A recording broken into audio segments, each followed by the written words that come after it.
So I knew I was okay. He sold 11 million records. And he had deals with Jay-Z and them, but Jay-Z ain't gonna never. Dude, I always tell him all the time, Jay-Z ain't treat me like this. Oh, he definitely like playing, this nigga. Jay-Z might not even say hard as So we just, had a, lit. Jay-Z ain't never take you to a party like this. A lot of, me from the hood, so people look at Bleak and don't understand the business he's doing. They always look at Jay like, oh yeah. That's why you got like Yayo talking about, Jay don't take care of I don't need Jay to go on tour. Yo, smoke hard coke, yo. Yo, chill. You look like you need to be taken care of, nigga. You look like you need to go to the dentist. You need to look like you need to brush your teeth. You look like you need hygiene, nigga. Don't complain, but he's got a good life, man. Yeah. Jim Jones might have just picked the wrong fight, because Uncle Murda ain't one to let disrespect slide. Jim thought he could clown Tony Yayo for saying 50 Cent treats his artist better than Jay-Z, but that joke flipped right back on him. Uncle Murda, who's been deep in both the Rockefeller and G-Unit worlds, jumped in with some real talk, and social media been on fire ever since. He broke it down plain. 50's been feeding his day ones for decades, keeping his crew close, pockets full, and loyalty unshaken. Meanwhile, Jay-Z, once you stop being useful, that Rock Nation brunch invite magically disappears. Folks started calling Jay's empire cold corporate machine. No feelings, just contracts. But with 50, it's deeper than business. It's brotherhood. And to really understand how this smoke started, we got to rewind. It all began when Tony Yayo sat down for an interview and kept it way too real. Yeah, Jay don't look out for Bleak like Fib look out for you. Yeah, I don't think so. I just want to clear that up. Hov don't have to. And then he said he eat his home halal. You know what I mean? All right. Okay. I'm chewing halal on my own. He eats on his own. I eat on my own too. Right. I go on my own tour. I just came off tour. Right. When have you seen Bleak on tour? On his own. Jay-Z is not a bad guy. Bleak is not a bad guy. I'm not saying. I'm saying to you that Jay-Z was all business with them. When Buck up on his taxes, 50 a piece or more. When Prodigy bought a house and needed more money, 50 a piece or more. Prodigy are paying back. The thing with 50 is, it was business and we was friends. I don't feel like Bleak was Jay-Z friend. I don't feel like Young Guns was Jay-Z friend. It came to a point where 50 was helping C. Saying something fans have whispered for years. Jay don't look out for his people the same way 50 does. According to Tony Yayo, 50's always made sure his people are straight, putting them on tours, giving them cameos on TV, and cutting them in on real business moves. He flies them out, keeps them fed, and makes sure they stay relevant. All he's ever asked for in return is loyalty. And when you see who's still standing next to him after all these years, that says it all. Yayo hinted that certain people get salty when they realize they are not part of that circle anymore, and that's when the jealousy starts showing. He said his motivation doesn't come from music, it comes from the streets. So when he sees certain dude hovering around others every time he pops up, his antennas go off. That's when the energy starts shifting, and it's clear who's really in position, and who's pretending to be. But then Jim Jones had to jump in, and that's where things got messy. During a talk with Memphis Bleak, Jim started clowning Yayo, calling him broke and saying he still needs 50 to survive. That's when Uncle Murda stepped in and dropped that now viral line that broke the internet. Me from the hood, so people look at Bleak and don't understand the business he's doing. They always look at Jay like, oh yeah. That's why you got like Yayo talking about, Jay don't take care of I don't need Jay to go on tour. Yo, smoke hard coke, yo. Chill. You look like you need to be taken care of, nigga. You look like you need to go to the dentist. You need to look like you need to brush your teeth. You look like you need hygiene. You look like you need help. Tell your man 50 send you an ounce or something, yo. You do need that. You might help. need 2 ounces. That's why paid in full move. I got a G for every bump in your face. I promise you that. I promise you that. Why you worrying about Peon, you broke. You know I got it. I was in 50 crib, no roaches and all that, in a little spot, small spot. Nobody believes in that. You playing Get Rich or Die Trying already in the crib. We had that fast done. Like, oh, and like everybody get confused because they don't think that your dream is gonna come. But you gotta, that's why I respect him because we had more of an assist. We had 50 Cent, so I knew I was okay. We sold 11 million records. Even motherfucker, he had deals with Jay-Z and them, but Jay-Z ain't gonna never. I always tell him all the time, Jay-Z ain't treat you like this. definitely like, yeah, this. Jay-Z might not be so hard though. So we just had the party we was just at in Miami with the Kardashians, Serena Williams, and everybody. We just finished performing. Great time. Right? First thing my man here when he said, "Yeah, lit." Jay-Z ain't never take you to a party like this. You might get him right. Jay got business partners, but 50 got brothers. That line hit deep because it spoke to something way bigger than rap. It exposed a truth everyone already knew but never said out loud. Jay builds empires, but 50 builds bonds. Uncle Murda wasn't just offending 50. He was highlighting the gap between corporate loyalty and real loyalty. The streets lit up instantly, and suddenly everyone was forced to pick a side. Some said Jim Jones crossed a line by disrespecting Yayo, while others claimed Murda just reminded the world who the real boss in this game is. 50 keeps his circle tight because everyone in it earned that spot from day one. Loyalty isn't optional for him. It's the whole foundation. In their recent interview, both Uncle Murda and Tony Yayo kept it raw. They said Jay-Z never looked out for Murda the way 50 did. Plain and simple. According to Yayo, 50 never forgot who was there when he had nothing, when he was broke, grinding, and building from scratch. Those same people stayed solid, and now he makes sure they are winning right beside him. But this is where things got spicy. The internet split right down the middle. Some folks are riding for Jim, saying Yayo's still living off 50, and that Jay doesn't need to broadcast his generosity online the way 50 does. They argue that just because Jay isn't posting proof doesn't mean he's not helping quietly behind the scenes. But the louder crowd? They are dragging Jim for jumping into business that was never his to begin with. One user clapped back saying, "Jim Jones running his mouth like he ran when somebody put hands on him." Another fan dropped, "We all know Jimmy doing the most just to stay relevant." And one more hit even harder. Jim said he better than Yayo. Enough said. The comment sections are a war zone right now. Everyone's taking sides, and it's getting messy fast. Now let's really break down that fire line from Uncle Murda. Jay got business partners, but 50 got brothers. That wasn't just clever wordplay. It was lived experience. Uncle Murda's time with Rockefeller was short, barely a year, before he dipped to G-Unit. And he was just like tight with his money. Eminem, tight with his money, so you learn to kind of save instead of spending. 50 encourages, yo, you get money, go get a house. That's like Uncle Murda, he's down with us now. He was signed to Jay-Z, he got his first house being down with us. Right. He gave me my first Jacob watch and 50 said, yo, don't forget, blow your head off it. See, 50 he was ahead of his time. That's what people didn't understand. No disrespect to Jim Jones. Fifth had me in Battery Park. I could walk out that barefoot. Get the See, that's when a nigga love you, nigga. You can get the socks, nigga. Sneakers Dior, nigga. But I'm walking out there barefoot. That's when you know a nigga love you, boy. Because he making sure you don't get your shit split. And once he linked with 50, he finally saw what real loyalty looks like. 50 doesn't just keep people around for clout. He builds them up, puts them on, and teaches them how to win for themselves. Yayo's been with him since the early G-Unit mixtape days, and after all these years, 50's still getting him booked overseas. That's not just business, that's family. It's not just about private jets, luxury suites, or designer fits. With 50, it's deeper than that.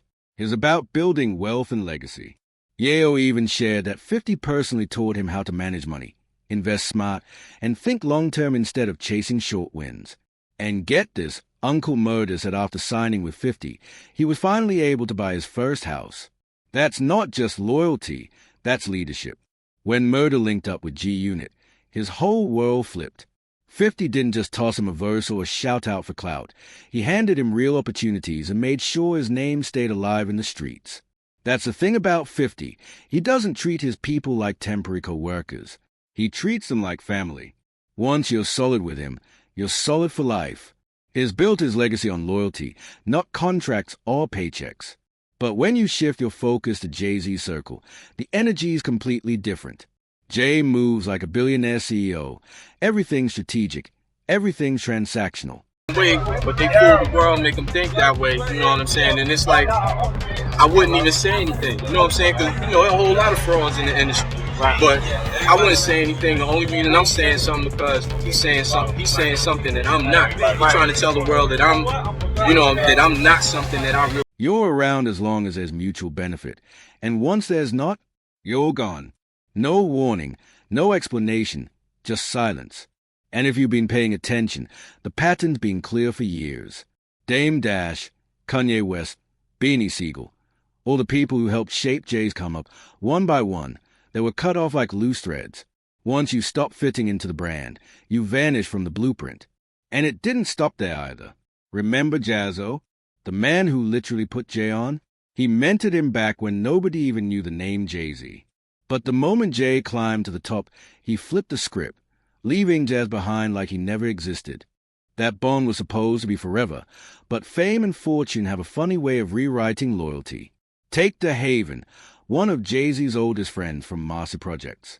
This was a man who looked out for Jay in the early days, before the money, before the music, before the fame. But once Jay went corporate, it was like DeHaven never existed. He even went public saying Jay lied on his name, called him a snitch, and turned his back completely. When asked about their relationship, you could hear the heartbreak in his voice. He said, "Who was I to him? I guess I was just useful until I wasn't." So when Uncle Murda dropped that viral bar, Jay got business partners, but 50 got brothers. It wasn't just slick talk. It was truth wrapped in a punchline. DeHaven himself once said, "I was his right-hand man. We were brothers." For him to act like he didn't even know me after everything my family sacrificed, that's the ultimate disrespect. Streetwise, Jay moves like a CEO, sharp, calculated, always protecting the brand. But loyalty? That's never been part of his business plan. People call him brilliant, strategic, even ruthless, but never loyal. With 50 Cent, though, loyalty isn't just a word, it's a lifestyle. You can trace it all the way back to his come-up. The same people who were with him when he was broke are still with him now that he's a mogul. If someone's missing from his circle, it's usually because they switched up, not him. That's the difference between 50 and Jay. One builds brotherhoods, the other builds boardrooms. What truly sets 50 apart is how he never forgot who stood beside him when the world turned its back. When no one wanted to work with him after that infamous Queens incident, his day one stayed, and he made sure they were rewarded for life. He didn't replace his real ones with industry friends once he blew up. He brought them with him. That's why you'll still see Yayo, Banks, and Uncle Murda standing shoulder to shoulder decades later. They are not employees. They are family. Behind the scenes, people say 50 treats loyalty like his own business model. He invests in his people, not just financially, but mentally, giving them platforms, producers, and the tools to turn street hustle into generational wealth. Fans even point out that 50 doesn't hand out handouts. He hands out blueprints. He doesn't babysit his team. He builds bosses. Meanwhile, Jay-Z plays chess, not checkers.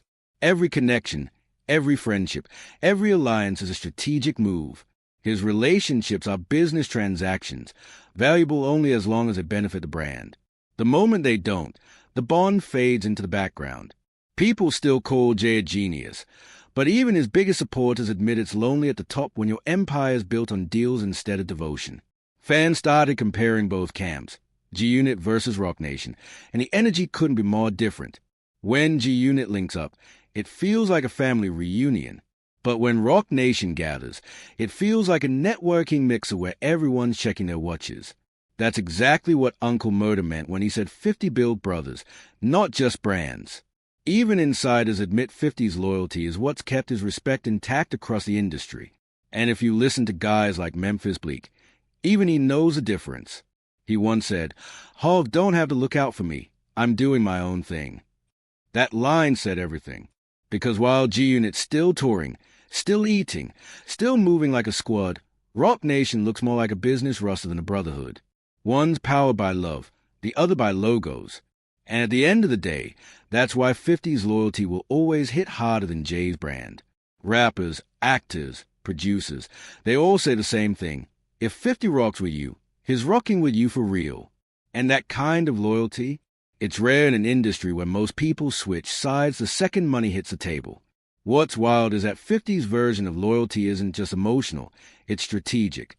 He's proven time and time again that taking care of your people doesn't weaken your empire, it strengthens it. Every move he makes, whether it's TV, music, or business, somehow includes the same crew that's been with him since day one. When he dropped Power, he made sure his day ones got roles, production credits, and real opportunities. When BMF launched, he filled it with familiar faces who helped tell his story from the streets to the screen. That's why people call him one of the realest in entertainment. And it's not just talk, there are receipts. Fans point out how Yayo and Uncle Murda are still performing worldwide because 50 keeps them booked. Even beyond music, he's plugging his people into film deals, podcasts, and touring opportunities. He doesn't just chase success, he shares it. That's rare in an industry built on ego and competition. Meanwhile, social media has been in full debate mode comparing how 50 treats his team versus how other moguls treat theirs. Some fans joke that being in 50's crew is like having lifetime job security, while being around Jay-Z feels like an unpaid internship, cool until the networking ends. The joke stung because it hit a nerve. Behind the humor lies a bigger truth. Both men represent two kinds of power.